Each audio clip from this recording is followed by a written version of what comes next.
Thank you, Mrs. Gustafson.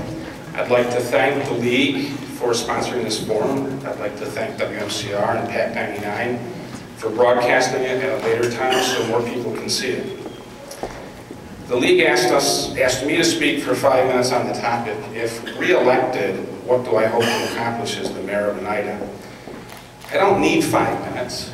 I can do it in 6 words. I want to reinvent Oneida.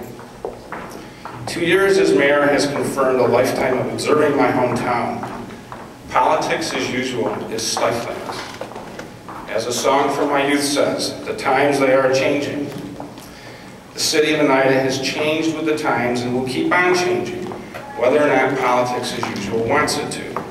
Some people are frightened by change and think the role of government is to resist change and to restore things that once were but are no longer. I see change as our opportunity to reinvent our city, our opportunity to shape our future rather than simply be passive and let the future be something that happens to us. The city of Oneida looks a little different today after the demolition of the former high school building on Elizabeth Street and the former Oneida Casket Factory on Warner. The school building stood vacant for over 20 years due to politics as usual and was an eyesore to anyone who passed by on Main or Elizabeth Street. The factory was damaged about 3 years ago in a fire. Both buildings were structurally unsound. Both buildings had to have asbestos abatement. And after the asbestos was taken care of, our DPW brought the buildings down safely and efficiently. Each of those sites will be reinvented. The high school site, after 20 years. The casket factory, after much less time. The demolition of these 2 buildings marks more than simply the knocking down of unstable brick walls and carting away debris. It marks a different approach to the solving of problems. In the past, the city of Oneida, like many governmental entities, at least to me, seemed to be mired in the swamp of politics as usual, which preaches doing nothing which is controversial. Well, in a world where doing anything, including spending a penny, is controversial, the conventional wisdom gets shortened to do nothing. Nothing was done to reinvent the school, the old school, for over 20 years. Common Council and I recognized that something had to be done about these buildings, breaking free of the mire and moving forward to reinvent those sites, not waiting for years and years. The old school building is not the only problem nothing has been done about.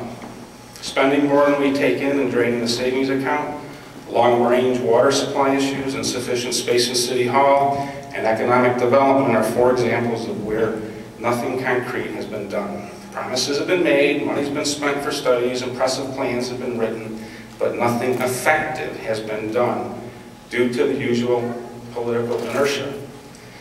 We have the physical resources to reinvent Oneida.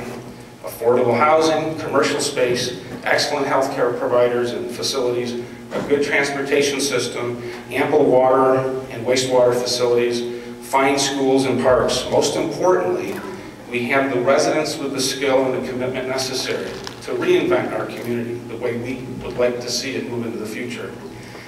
Reinventing Oneida and reinventing it again and again is not a one-person show where the mayor is the only person on stage.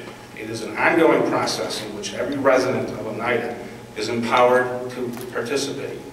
Getting people to think about reinventing Oneida every day to make it more efficient, more effective, better, and on is the key to making our future better and something I hope to help accomplish in the next 2 years. Thank you.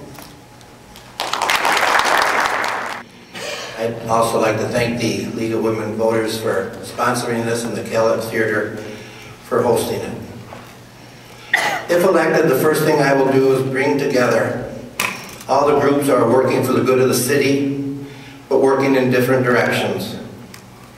I have never seen so much anger and division as we have right now in our city.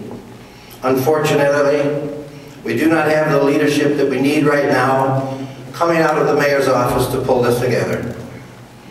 My first efforts will be to bring these various groups to a common table so that we can work together to build our city. Second, we will use the resources we already have to implement the economic plan worked on so diligently, but was never given a chance by the present mayor. To do this, I'll bring together all the departments already involved with economic development, including our own planning department, the counties, the county IDA, and state entities as well. We will also form public-private partnerships, because for the next 2 years, we are all in this together. Thirdly, I will change the present Planning and Development Department to an Economic Development Department, with the emphasis on promoting and marketing our city. We're a beautiful city with a lot of charm. Our housing market is good, and we're a safe community. We need to take advantage of this, and we need to bring businesses here, and with these businesses, jobs. Finally, I will support downtown. Downtown is the heart of our city. As your mayor, you will not see weeds growing a foot tall out of the sidewalks. You will not see snowbanks so tall that you can't see over them. What you will see is a clean city. What you will see is a mayor that will support local initiatives by the people working to revitalize our city and not put obstacles in their way. What you will see is a mayor that will be working full-time for the good of the city. What you will see is a mayor that has learned a lot in the last 2 years when he lost. You will once again see and feel among our residents a sense of pride, and we will once again call Oneida a little bit of America at its best.